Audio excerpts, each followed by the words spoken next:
Hi,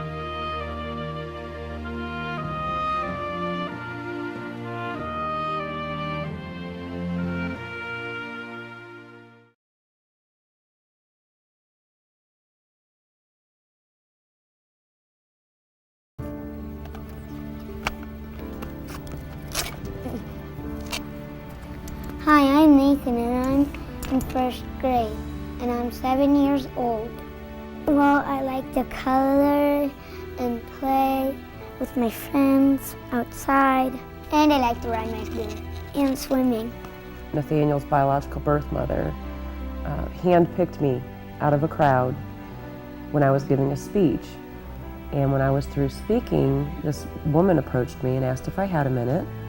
I said yes, and she said, "Do you see the blonde girl sitting over there in the blue t-shirt on the couch? That's my client. She'd like to know if you'd adopt her baby." Of course, my next comment was, "Excuse me?" Again, because this just blew me out of the water. Her son was in the neonatal intensive care unit at the Children's Hospital, and I reached my hand into the isolette and touched him on his back, and his whole body shook. And his biological mother took a step back and said, "I knew it. I knew that you'd have that mother's touch." And then she started crying and said, "Please don't leave him here. No one will want him, and I don't want him to die here alone." I asked if I could call my husband, of course. He thought I wrecked the car when I called him and said I had big news. I said, "No, that's not it. Something different this time." So he didn't even blink. He got in the car, was at the hospital to meet me the next morning, and we went up to the NICU to meet Nathan for the first time. So in that nanosecond, the decision was made. When I was born, I was little as a dollar bill. If I lay that out and put it flat in my hand, you can see that's how long he was. This slid all the way up his thigh to his pelvic bone, to give you an idea of how small he was. He weighed less than a can of soup. He fully coated on me the second day that I was there, and fully coated meaning that he turned blue, he stopped breathing. Other babies died. I don't think I can explain to you the guilt that I feel every day for being grateful that that wasn't my child, and the sadness that I felt that it was someone else's. Everyone was telling us that Nathan probably wouldn't make it. He had less than 10% chance of survival. And if he did survive and he did manage to beat those odds, there's no way of predicting how he would turn out. It's heart-wrenching. It's terrifying to leave there not knowing if in the 15 minutes that I need to go to take a break to go grab something to eat, is my child going to die while I'm gone?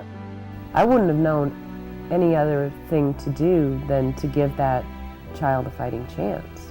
I drew my strength from my faith, which is very strong, but I really drew my strength from watching him fight for his life in the middle of sheer chaos. At 18 months, he was diagnosed with cerebral palsy, and my husband and I stood and looked at each other. He had tears in his eyes, and I looked at him and just said, "Don't cry. Don't do it, because if you lose it, then I'm going to lose it, and then we're all going down." He's struggling with his fine motor skills and his ability to use his right hand as well as he can his left, because the cerebral palsy affects the right side of his body. Because he can get out there and ride his scooter and ride his bike, and he falls down with the best of them and gets right back up. I'm okay. So to see him now, Hi, Mom. What are you looking at? it's amazing. He's the hero. So we don't take any credit for that. He's done all the work. No matter what the future brings for him and for our family, we know that we're not alone, because Children's Miracle Network is going to be there, Children's Hospital will be there. I can't imagine having to do this without the support of the staff at Children's. I get tears in my eyes even thinking about it. Sorry. I don't think that there's any words that I can come up with to express the gratitude that I feel to Children's Hospital To be a champion for Children's Miracle Network, it makes me feel good. I think he actually is going to thrive in terms of love and caring of other people. I think you can see it.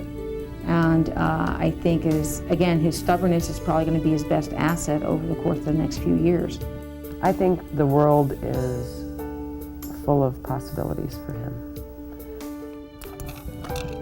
There is no limit to what he can do. I mean, he's a champion. He's truly a champion. And champions overcome. That's what they do.